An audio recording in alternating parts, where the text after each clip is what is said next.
we can get him.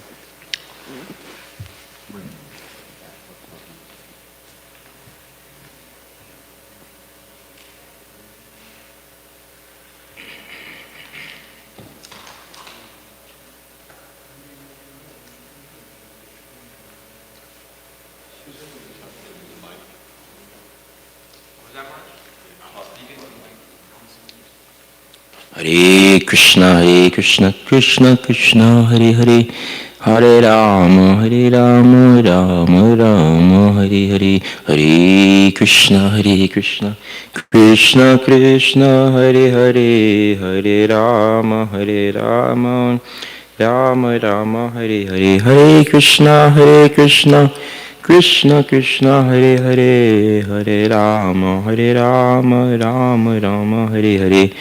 Hare Krishna, Krishna Krishna.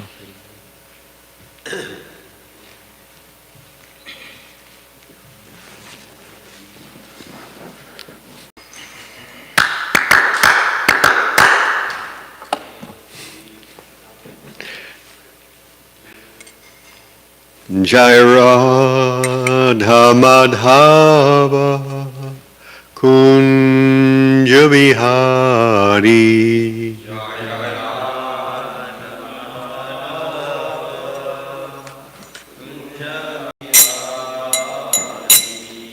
Jai Radha Madhava Kunja Vihari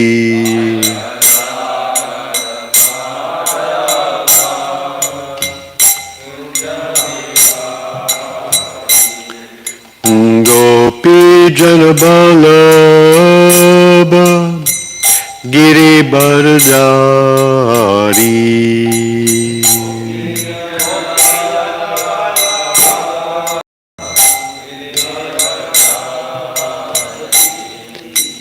Gopi Janabalabha Giri Bardari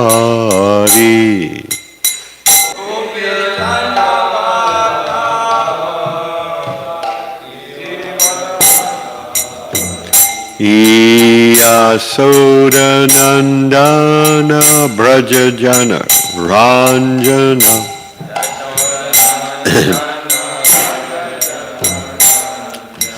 Yasoda Nandana Brajajana Ranjana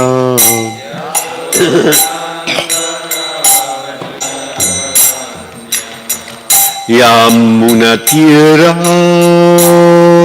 Vanachari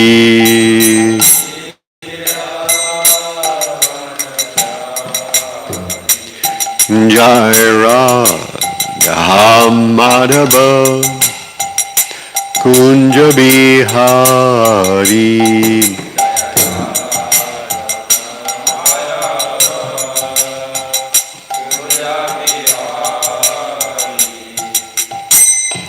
Hare Krishna, Hare Krishna, Krishna Krishna, Hare Hare, Hare Rama, Hare Rama, Rama Rama, Hare Hare.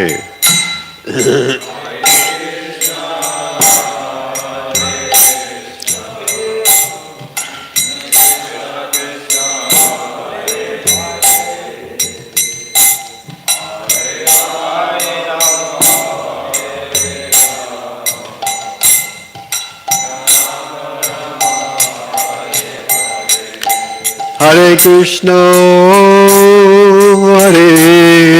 Krishna Krishna, Hare Hare, Hare Rama,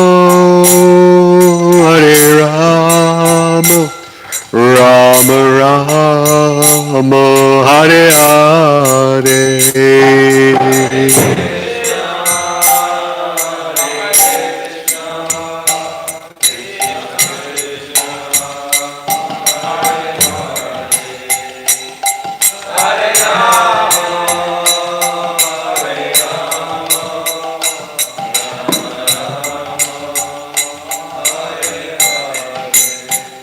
Jaya Prabhupada, Prabhupada, Jaya Prabhupada, Jaya Prabhupada.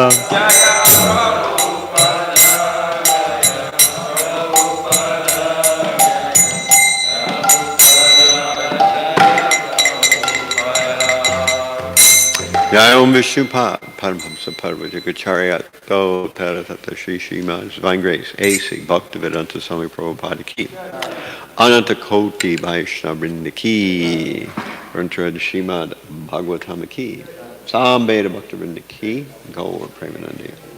All glories to Samala devotees, all glories to Samala devotees, all glories to Samala devotees, all glories to Sri Guru and Sri Gauranga.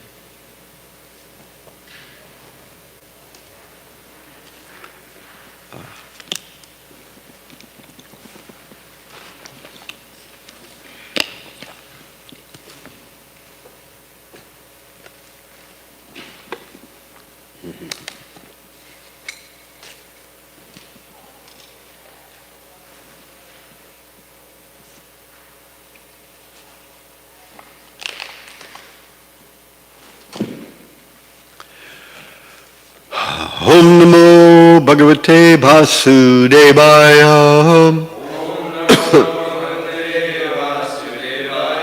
Om Namo Bhagavate Vasudevaya.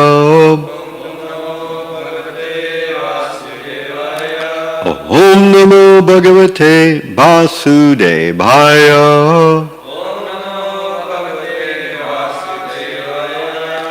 Om Ajnanatimirandasya Gananjana Shalakaya Chakshur Anmilitam Yena Tasmai Shri Gurave Namaha Shri Chaitanya Manobishtam Shtapitam Yena Bhutale Swayam Rupa Kadamhayam Dadati Swapadantikam Vandeham Shri Guru Shri Yuta Pada Kamalam Shri Gurun Vaishnavam Cha Shri Rupam Sagrajatam Sahagana Raghunatan Bitam Tam Sajivam Sadvaitam Savadhunam Parijana Sahitam Krishna Chaitanya Devam Shri Radha Krishna Padan Sahagana Lalita Shri Vishakanvitam Cha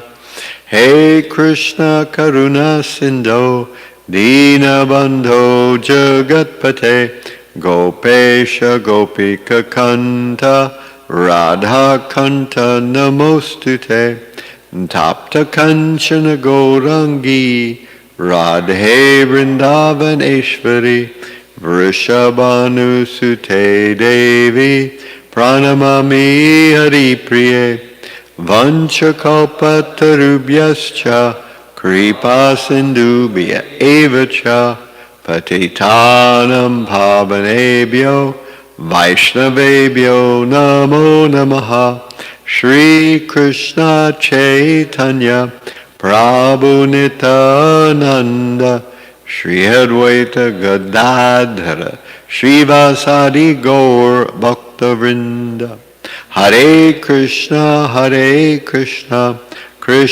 Krishna Hare Hare Hare Rama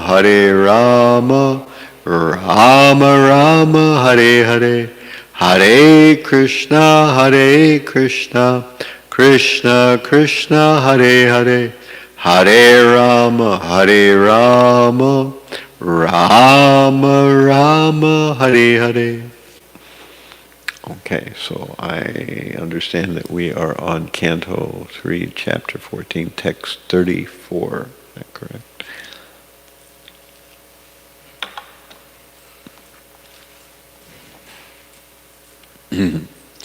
Ditir Uvacha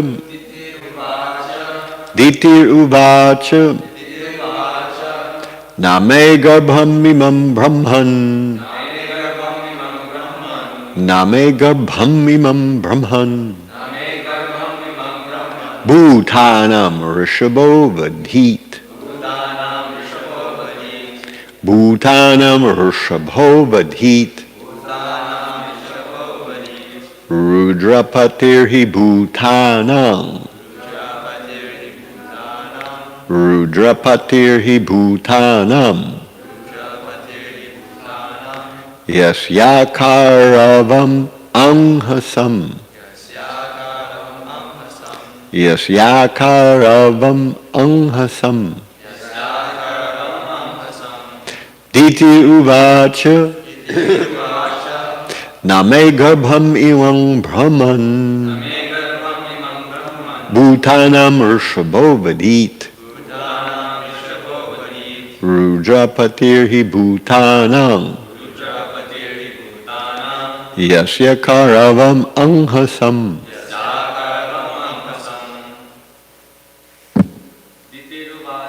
Dhitir uvacha. Same garbham imang brahman. Bhutanam rishabho vadit. Rudrapatirhi Bhutanam. Yasyakaravam anghasam. Ditir uvacha. Name garbham imang brahman. Bhutanam rishabho vadit. Rudrapatirhi Bhutanam.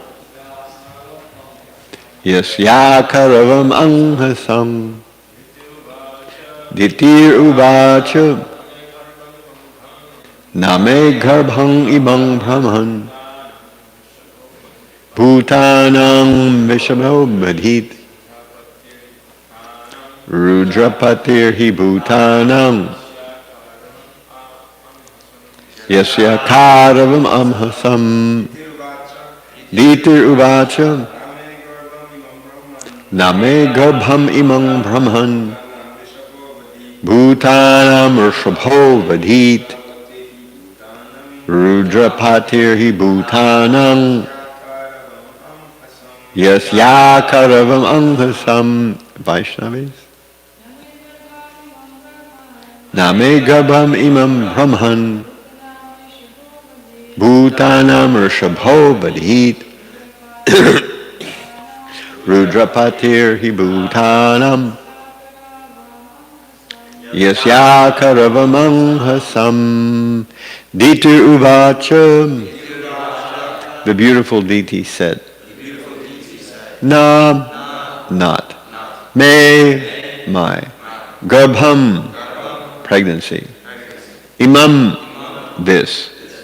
Brahman, O Brahmana. Bhutanam, of all living entities. Rishabha, the noblest of all living entities. Avadhit, let him kill. Rudraha, Lord Shiva. Patihi, master. He, certainly. Bhutanam, of all living entities. Yasya, whose? Akaravam, I have done. Anghasam, offense. So the translation reads, the beautiful Diti said, my dear Brahmana, kindly see that my embryo is not killed by Lord Shiva, the Lord of all living entities, because of the great offense I have committed against him. So, responsively, the beautiful Diti said, my dear Brahmana, kindly see that my embryo is not killed by Lord Shiva, the Lord of all living entities, because of the great offense I have committed against him. So here's Prabhupada's purport. Diti was conscious of her offense and was anxious to be excused by Lord Shiva. Lord Shiva has two popular names, Rudra and Ashutosh. He is very prone to anger as well as quickly pacified. Diti knew that because of his being quickly angered, he might spoil the pregnancy she had so unlawfully achieved. But because he was also Ashutosh, she implored her Brahmana husband to help her in pacifying Lord Shiva. For her husband was a great devotee of Lord Shiva. In other words, Lord Shiva might have been angry with Diti because she obliged her husband to transgress the law, but he would not refuse her husband's prayer. Therefore, the application for excuse was submitted through her husband. She prayed to Lord Shiva as follows. Diti uvacha name garbham imam brahman bhutanam urshabho vadhit rudrapatir hi bhutanam yasya karavam anghasam. The beautiful Diti said, "My dear Brahmana, kindly see that my embryo is not killed by Lord Shiva, the Lord of all living entities, because of the great offense I have committed against him."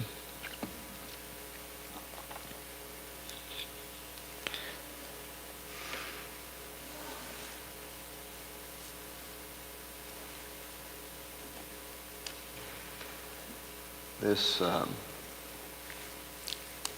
verse is in the beginning sections of, it's actually still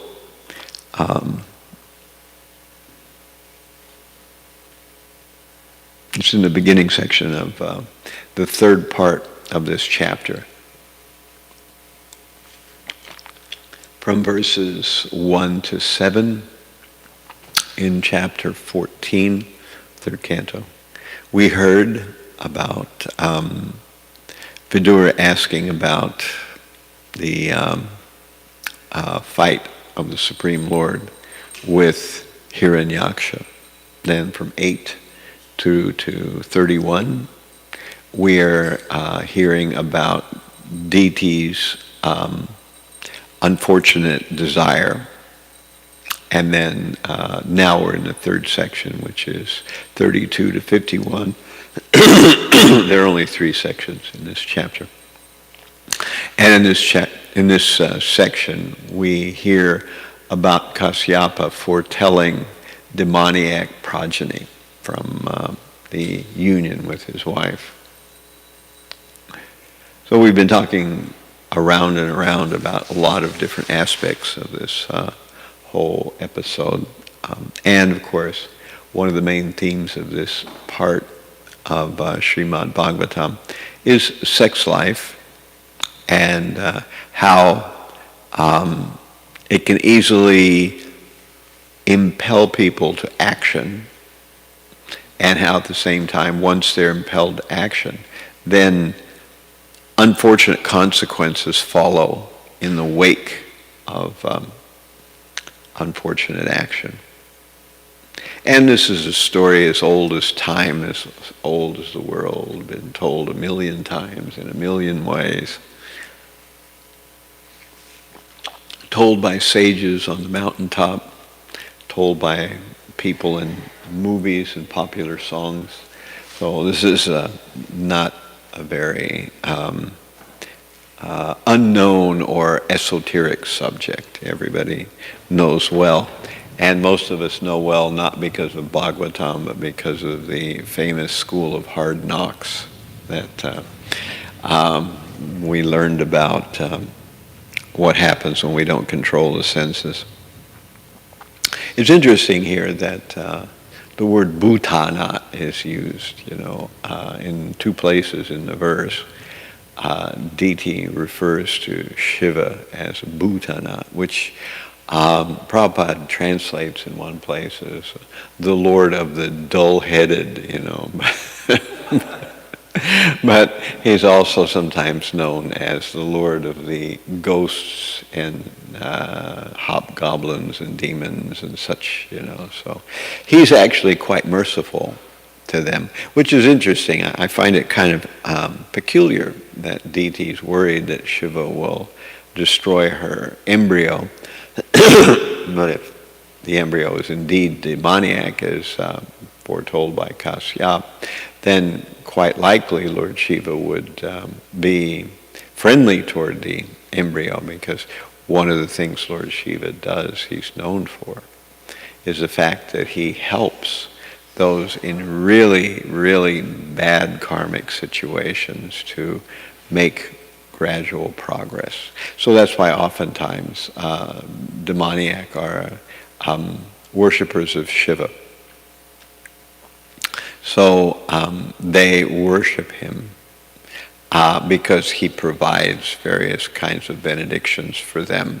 You know, we had stories being told not so long ago. A few days back, I think our Arjunanand talked about Brikasura and about Lord Ramachandra. And, Ravana, he got a benediction from Shiva. And as a result, he wanted to conquer Ram. He wanted to take Ram's wife. And of course, it didn't turn out good for him. And not only, Prabhupada mentions in one purport that although Ravana had gotten a benediction from Shiva, when Ravana actually got into war with Ramachandra, Shiva didn't help him. He wasn't on his side. So this is the way it works. Of course, the story actually goes that, and I think Arjunananda mentioned a little bit about it, was that there was a big mountain and Lord Shiva and his wife Parvati were sitting on it, and proud of his power, this great demon Ravana, he wanted to lift the mountain and shake it, so he was doing it, and Parvati was a little afraid and Shiva was annoyed. And so Shiva pushed the mountain down with his foot, and it kind of squished Ravana, and he was crying out in pain. And actually that's what his name means, to cry out, So actually Lord Shiva's name, Rudra, also means that. So the same kind of etymology there. So he was being crushed by the mountain, and Lord Shiva's pushing down on it. And he began to offer these wonderful prayers to Shiva, and so therefore Shiva was pacified. Ashutosh, which means easily angered and easily pacified or easily pleased. So Lord Shiva was angered and annoyed by the antics of Ravana. But then immediately afterwards, when Ravana offered him glowing prayers, then Shiva released him, and he got some benedictions, and he thought that this would make him invincible. But nobody's invincible except the Supreme Lord. So it didn't work out good for Ravana. Of course, Vrikasura, as also Arjunananda mentioned, he was also very ungrateful and very nasty demon, that he begged to get a benediction from Shiva. He was actually cutting off parts of his body and putting them in a sacrifice. There's no such sacrifice, in case you were wondering, listed anywhere in the Vedas, but he made this idea up. So he was cutting off pieces of his own flesh and throwing them into the fire, ostensibly to please Lord Shiva so he could get a benediction. And Lord Shiva wasn't coming. So Vrikasura became agitated and decided he would cut off his own head and put it in the fire. And just before he could cut off his own head, Lord Shiva appeared and said, "Stop." And so then Vrikasura asked him for a benediction. He got the benediction that whoever's head he touched, it would crack into 1,000 pieces. And of course, that's the whole story too. So Ashutosh and Bhutanat, So Lord Shiva is helping the various living entities. In the next canto of Srimad Bhagavatam, in Canto 4, we're going to hear about the war between Daksha and Shiva. Because, of course, we will find out that Daksha, because of his pride, looks upon Lord Shiva as a subordinate. And he talks very nasty to Lord Shiva. And this is absorbed and tolerated by Lord Shiva. Lord Shiva doesn't mind. But later on, his wife wants to go to, his wife is Sati, so she wants to go to her father's home. They're having a big festival there, but Shiva knows that he's not invited. And so he cautions Sati not to go. A similar episode to this one that we're talking about here, that Kasyap cautioned his wife that it would be bad for her if they had sex at an inopportune time while Lord Shiva was transversing with all of his ghostly followers. And in a similar way, Lord Shiva will tell his wife, Sati, that it would be better if she didn't go to her father's house, because he knew that her father was envious of him, of Shiva, and therefore there could be a chance that he would make some offense. In fact, that's exactly what happens. That when Sati goes to her father's home, her father completely neglects Shiva and says nasty things about him. And then, as a result, Sati is angered so much that she's disgusted that she has a family tie with Daksha, and she causes mystic fire to consume her own body, and she disappears. Of course, we find out that later on, she reincarnates as the daughter of the Himalayas, and that's where the name Parvata means mountain. So she becomes Parvati in this way. She again becomes a consort of Lord Shiva, but not as the daughter of Daksha. She's in another family now. So that happens later on. But at any rate, we see that Lord Shiva is actually very generous. But Diti is afraid that she's incurred his wrath, so she's asking her kind husband to please intercede in case Shiva would do something to harm the embryo. But in a few more verses, we're going to find out that Kasyapa will give the foretelling that this embryo will be very inauspicious. And actually, there'll be two children. There will be Hiranyaksha and Hiranyakashipu, both of whom will be great demons. But because he sees that Diti is sorry for what she's done, then he says, but there'll be a benediction. And that benediction is, although her two children will be demons, her one grandchild will be actually a great devotee, and of course that's Prahlad.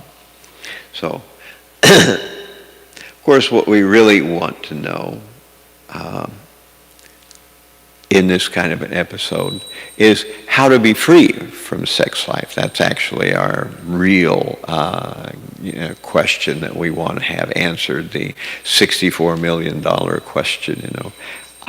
Everywhere people are trapped into unfortunate situations by sex life. We were mentioning it in the beginning. So how do we get free from it? Well, there's a number of different verses. And there's a number of different techniques or angles that we can approach this concept with. And, I thought probably the first one we could discuss comes to us from the Nectar of Instruction, Vacho Vegam, Manasa Krota Vega, Jiva Vega, Dharapasta Vega, and Etan Vega, Nyo Vishaheta Dira, Sarvam Apimam Pritivim Sasisyat. That the pushings of the tongue, belly, genitals, anger, mind, and words, anyone who can control these 6 pushings is suitable to be a spiritual master of the world. So, and then in the purport, it's an interesting purport if you read it, that Prabhupada mentions a lot of different things. One of the things Prabhupada mentions in this purport is that the tongue, belly, and genitals are situated in a straight line. So if one can control the tongue, then one will have not much trouble controlling the belly, and then one will therefore also control the genitals. So this is a part, not only control the tongue in the sense of eating, but also in the sense of speaking. Because if we speak in the wrong way, then we will create a situation that will draw undesired sex activity towards us. In fact, probably the biggest battle that any human being faces is the battle to control sex desire. So if we speak about sex in the wrong way, if we speak to people in the wrong way, we'll be talking about offenses in a minute. That's another important angle to becoming free from sex life. If we speak offenses, then we will draw sex activity towards us. So being careful, and controlling the tongue, then one can control the belly and the genitals. This is, of course, easier said than done. But as our, what was his name? Gord, he devotee that spoke a couple of days ago on, what was it? Chaitanya Charan, yeah. He was mentioning that that as you try to control the senses, you may have a lot of trouble at first. And I think everybody does. But if you continue and you stay with it, eventually the senses will become more and more controlled. Because by controlling the senses, one actually conquers the material world. So Krishna consciousness is sometimes described as a process of purification. It's sometimes described as a process of connecting with the Supreme Lord. It's sometimes described as a process of controlling the mind. It's sometimes described as a process of controlling the senses. It's sometimes described as a process of rising in the modes of nature. All these things are essentially the same thing, but just seen from somewhat of a different perspective. Because if you succeed at any one of them, you will succeed at all of them at the same time. If you control the mind, it's the same as focusing on the Supreme Lord. If you focus on the Supreme Lord, it's the same as controlling the mind. If you rise in the 3 modes of nature, it's the same as being purified. All these things are the same. If you control your desire, then essentially you will control your mind and senses. So all these things are interrelated. And we know that controlling the senses is difficult, but if one stays with it, the analogy has also been given the last few days of the horse, the 5 horses and the reins and the chariot and the driver, that if we stay with trying to control the horses with the reins, all of us have to do this, whether you're a man or a woman or whatever, you have to try to stay with controlling the mind. If you can control the mind, the senses are automatically controlled, because the mind is the thing that goes out to the senses. The senses are locking on like some kind of smart weapon, locking on to various sense objects in the outside world. And the little target forms, and like the, fighter jets, lock on target, so the senses lock on to a particular target. And the mind then thinks, oh, look at that. On my control panel here, suddenly a red light has come on, and we've locked on to this sense object over here. It's pulsating, and we're thinking about it, and then we're judging what magnitude this particular sense object is, and desirability. Oh, it's a magnitude 8. Wow, that's pretty good, And then something else comes on over here, smaller. That's a magnitude 2, so we're definitely going for the magnitude 8, sense object. And the mind is then veering over to one of these different things. Usually the mind goes to the thing of the greatest sense magnitude of pleasure, according to our sensibilities. For many lifetimes, we have cultivated certain kinds of tastes or rasas. We have a proclivity or a desire for certain kinds of sense gratification. Some people don't have the kinds of desires for the same sense gratification we do, and vice versa. We don't have the kind of desire for sense gratification that they do. So we culture these things, and then because we have a certain pattern, we, as at death, we get attracted to a particular womb. And so, there's this verse, yam yam vapi smaran bhavam kyajante ante kalevaram, so the soul encased in the subtle body at the point of death is attracted to another body somewhere, and that's according to the laws of karma. And just as because we had a certain desire and we had a certain karma, both those things have bearing on what kind of body we get. We are diverted to a new body in another place somewhere. And similarly, this is the flip side of it, the male and female attracting that body are, their consciousness attracts a particular kind of body too. So our consciousness is being attracted to a womb, and that womb is the womb that the husband and wife are, because of their mentality during coitus, they're attracting a particular kind of being there. So it works out that way in a very scientific way. So that's why there's a process of garbhadan sanskar, where the husband and wife do a lot of purification before the act of procreation, so that they won't attract a negative or a very materialistic being to the womb, which is what exactly is happening here. Because of the nature of the unfortunate, sudden, and unscheduled sex activity at the wrong, inappropriate time, then instead of Diti attracting a nice child, as one might think, Diti is a demigoddess, and Kasyapa is a great sage, so one would think they would have a good child, but because of the wrong kind of mentality, then instead they have a demoniac child. And we see this sometimes works in reverse, like where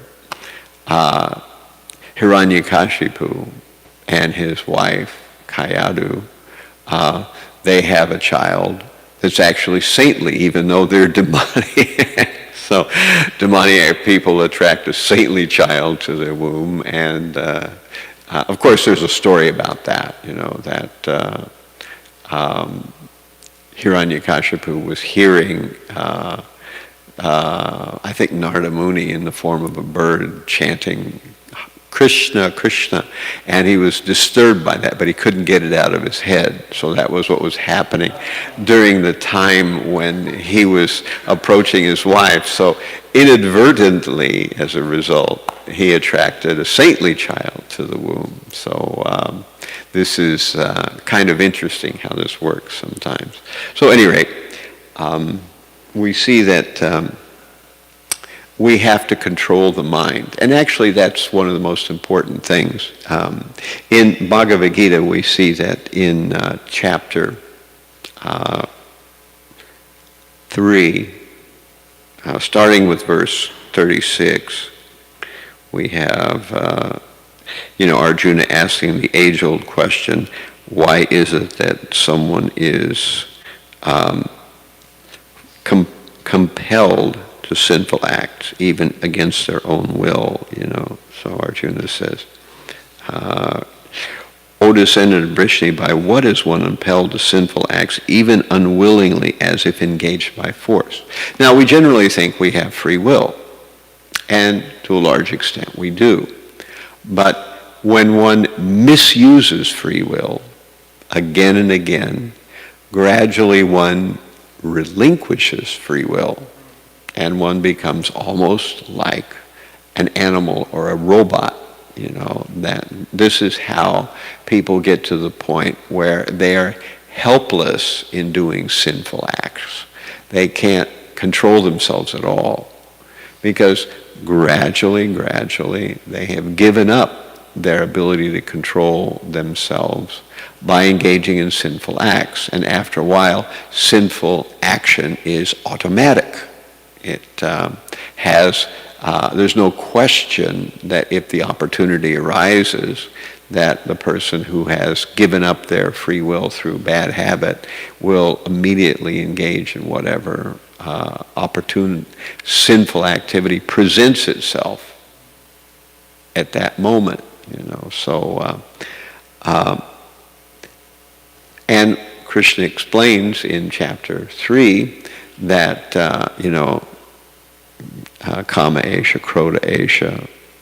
So it is because the Supreme Personality of God said is lust only, Arjuna, which is born of contact with the material mode of passion, and later transformed into wrath, which is the all-devouring sinful enemy of this world.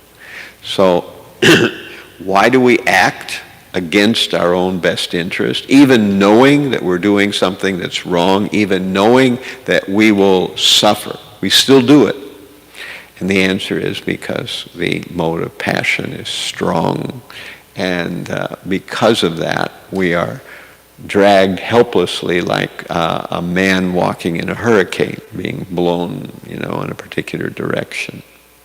So this is why we say that controlling the senses is the same as rising in the modes of nature. Because in the modes of passion, one is kicked around, blown around by the mode of passion. And in the mode of goodness, one is not blown around so much by the mode of passion. One has the ability to resist. But if one does not engage in any purification, then quite likely that the winds of passion will have their way, and we will be blown into some activity that we will later regret. So also this is described in the second chapter of Bhagavad Gita. I think it's 64 or somewhere like that, Dhyayato vishayam pumsam sangasteshu pajayate sangat sanjayate kama krodho vijayate krodho bhavati samohat smriti vibramaha smriti brahmashad buddhinasha pranashyati. From contemplating, now this is the important part to remember, contemplating objects of the senses, one develops what? Attachment. From attachment, what? Lust. From lust, what? Anger, krodha. From anger, what? delusion, samoha. From delusion, then bewilderment of memory. And when memory is bewildered, intelligence is lost, and one falls down into the material pool. Now, this is like a medical, etiology. That if you contemplate, you'll become attracted. From attraction, you'll get lust. From lust, you'll get anger. This is a gradual staircase or a cause and effect relationship. And if you catch it early on, it's a lot easier to deal with than when you catch it later on. The later stages are much more sticky, gooey, and like quicksand and hard to get out of. The earlier versions are much easier. That's why if you can control the mind, you can miss so many unfortunate events in your life. So the mind is like the rudder in a ship. The way it's facing is the way the ship will ply. So we know, as we've been hearing lately in several of the classes, that if you focus the mind on something, then that will direct your whole life. Most people don't know what to focus their mind on, so naturally they focus on various sense objects, and sense objects do one thing, and sense objects engage in sense enjoyment. And when we engage in sense enjoyment, we all know the smoking more, enjoying it less principle, that the more you do of some kind of material enjoyment, it becomes less and less pleasurable, and one has to do it to a greater and greater extent. And as one becomes purchased by various kinds of sense enjoyment, then eventually one finds that they develop a taste for darker and darker things, because darker and darker things have the real punch of sense gratification to them. So this is how one gradually goes down the great sink drain hole of material life, like a little spider or bug caught in a whirlpool as we pull the plug out from a bathtub or a sink somewhere. It's whirlpool's going down and the little bug just goes down on in there, and it's terrifying. So this is why we try to control the senses. We know that this will happen to anyone who does not make any effort to pull back on the senses. And people have known this for ages, and not just people who are Krishna devotees, not just people who are even religious, but even regular people can understand that the more you give in to the senses, the more you kind of degrade yourself. And the Greeks talked a lot about this concept that one has to control the passions, But if we can do that, then so much is averted. But controlling the mind is a tricky business. Actually, this is one thing we work at every day when we're chanting japa. We're chanting japa, and naturally the mind is immediately rebels. That's the way the mind is. The minute you start chanting japa, the mind says, "Oh man, he's doing that again." What about this? Hey, here's we got to do this. What's going to happen in 2 hours? What kind of prasadam are they going to have later on? What about what that person said yesterday? Yeah, they shouldn't have said that. That I didn't like that. And the mind, is reminiscing. It's planning. It's agitated. Sometimes it goes on a complete maniacal, focus on something, and as a result, we get swept up in some kind of thing. And the next thing we know, wow, I've chanted 10 rounds, and I don't remember a single thing about any of those rounds. We're dealing with as I'm thinking about it, a transparent, odorless, and tasteless thing, the mind and what it focuses on. When something is visual, we can usually deal with it well, But this is all sound and feeling and nothing else, in chanting.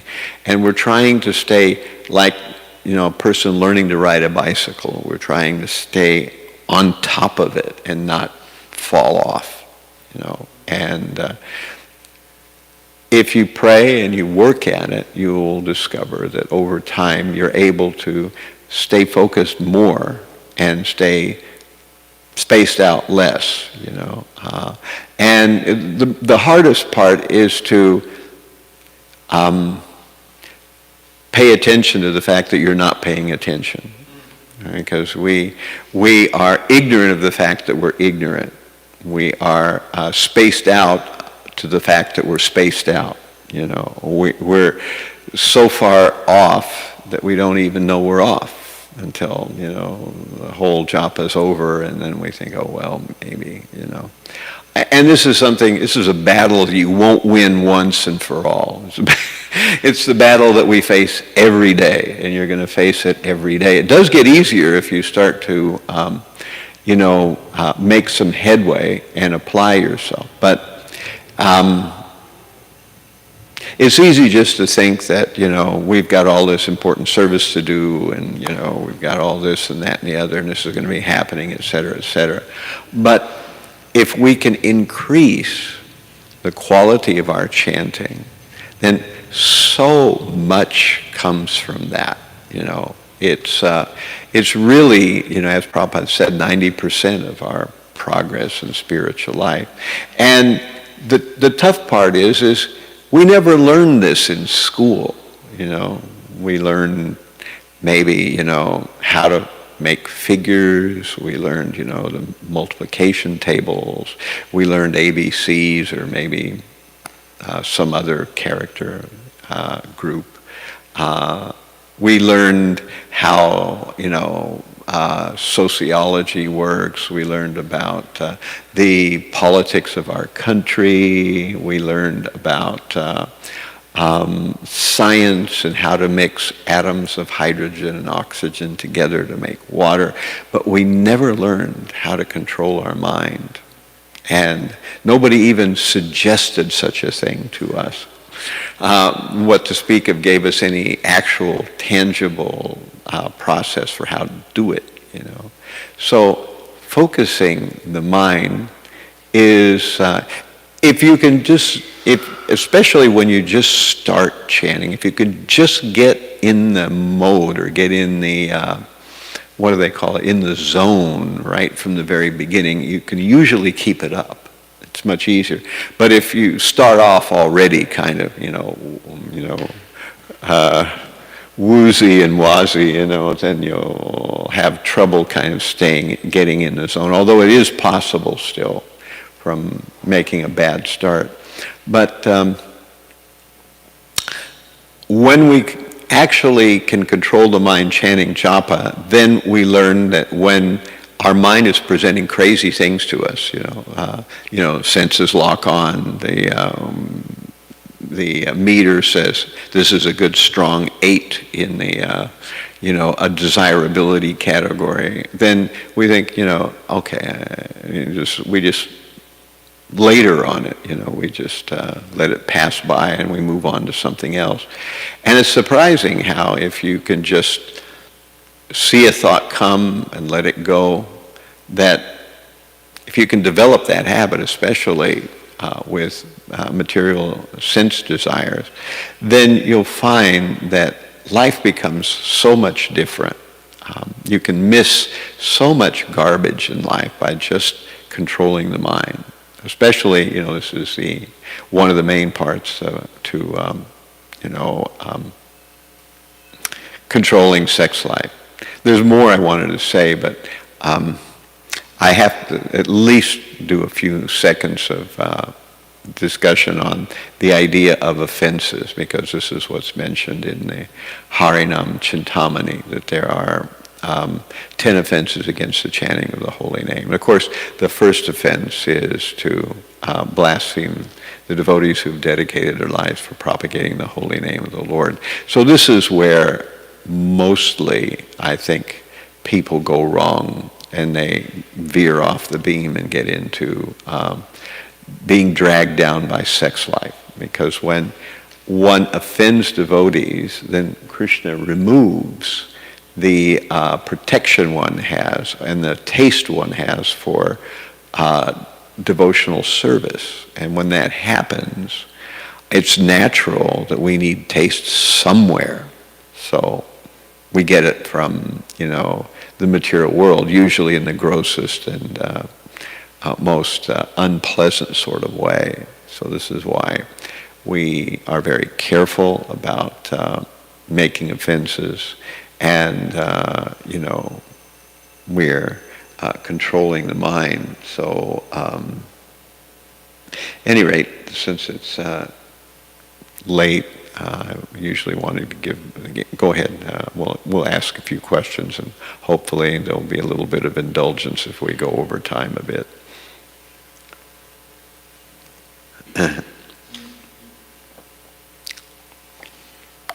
Hare Krishna.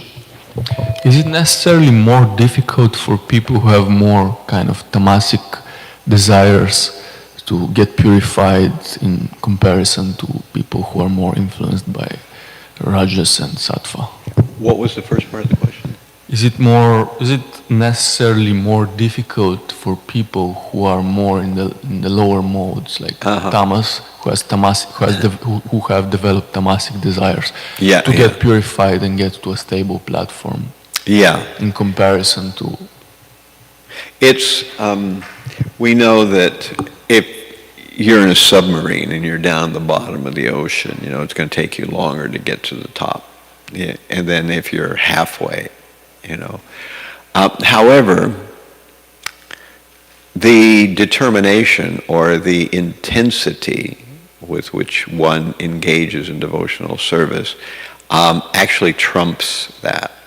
That if somebody is very serious about engaging in devotional service, they can rise sometimes faster than somebody who's actually closer to the surface, but more lukewarm about their, progress in spiritual life. So both things are there, and that's why if we can just somehow get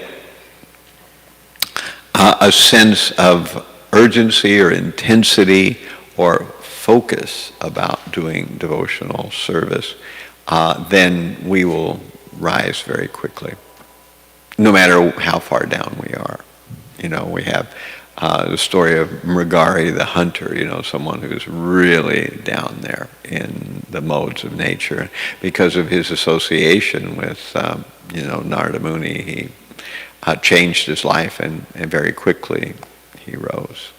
Of course, Jagai and Madai too, they were great debauchees.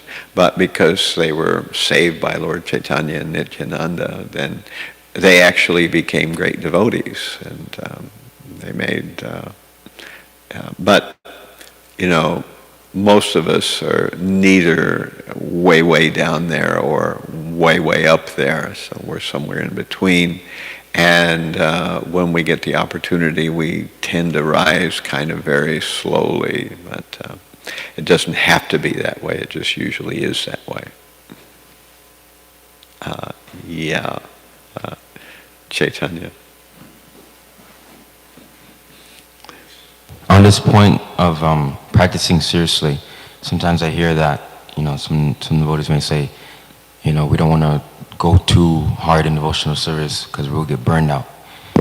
So how do we, because we know the more devotional service we practice, attentively and without offense, the more of a taste we'll get, the more purified we'll become. So how is it that one burns out? How does that happen? Yeah. Well, usually when a person burns out, I think that's what you're talking about, right? Is because they engaged in austerities that were not necessarily suitable for them, as opposed to trying to focus the mind. I mean, the greatest austerity is trying to focus the mind, but I've yet to hear any case where anybody called emergency services for somebody who was trying too hard to control the mind. It's usually it's not physically damaging, but somebody who's doing maybe too much physical or too much eating or too much not eating or too much not sleeping or something like that, then that can definitely push you over the edge if you don't have a sense of how far to go with it, But the real austerity is trying to constantly stay on top of the mind. It's not physically difficult because there's no muscles being pulled and you're not straining the body in any particular way. The one thing you're straining is the false ego, and that screams louder than anything else, So that's where the difficulty is. But if you can stay with it, that I keep telling myself that if I can just hear this holy name, I won't have to get run over by a bus or something like that to get purified. It's the easy way to get purified, as opposed to the school of hard knocks that all of us love and study in, where we learn what not to do by getting whacked over the head, But if you can just keep the mind, and Krishna will appreciate it, and by chanting the holy name, you'll become purified, and your progress in spiritual life will be kind of like, at least in general, an upward trend. You won't get in the zigzag stuff, that happens when we may be performing some austerity, but it's not really austerities in the physical sense that do it for us. It's controlling of the mind more than anything else. Yes. Just wanted to appreciate Maharaj, the analogy you gave of the chanting good japas like riding a bicycle. Right. Pay attention, or else stay on top of it, or don't fall off. Getting in the zones. Yeah. And I think Satyananda Swami talks about that. He has all these courses of how to immerse yourself in the name. I've been to some of them. Some of his techniques seem to resonate with me, others not, but you can kind of explore various, because we're dealing with something that we don't have any vocabulary for. And there's no comfortable, easy to grab metaphors either, so you have to make up the metaphors, What are we dealing with? We're dealing with a colorless, odorless thing controlling the mind. So how do you talk about that, So you have to use these metaphors and analogies, and but actually it's there, that we're trying to, keep bringing the mind back, and we're trying to focus, and sometimes it's like riding a bicycle, or, a lot of other things that you can use. And then I had a question, Maharaj, I guess, just to finish it off. When devotees might have a fall down, specifically sexually, we've been talking a lot about this is sex, what is the rectification, and how should other devotees respond, or try to help maybe these devotees? Because we know, at least I understand, is if anything goes wrong, what do? You try to take shelter of Krishna, but then if the devotees are also rejecting you, what do you do? Right, definitely. We should, as Radhanath Swami always says, hate the sin and not the sinner. And at the same time, we can understand that, it could have been me, you just never know. Something can come out of the blue.